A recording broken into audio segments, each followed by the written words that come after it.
આજે બનાવશું એકદમ હોટલ જેવા મસાલા પાપડ.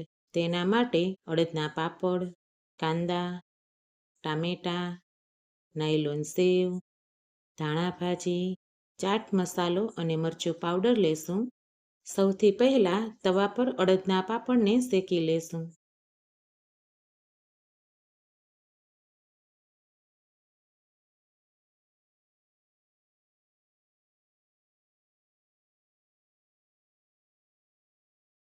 પાપડ શેકાઈ જાય એટલે તેના પર ટામેટાં,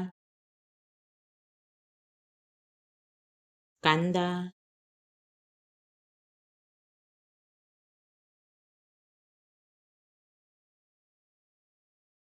ચાટ મસાલો,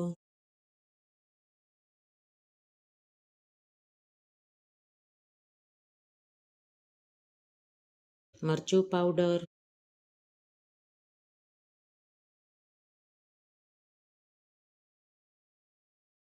નાયલોન સેવ,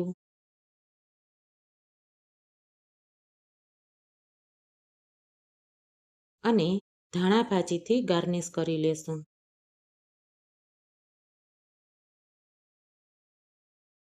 રેડી છે એકદમ હોટલ જેવા મસાલા પાપડ.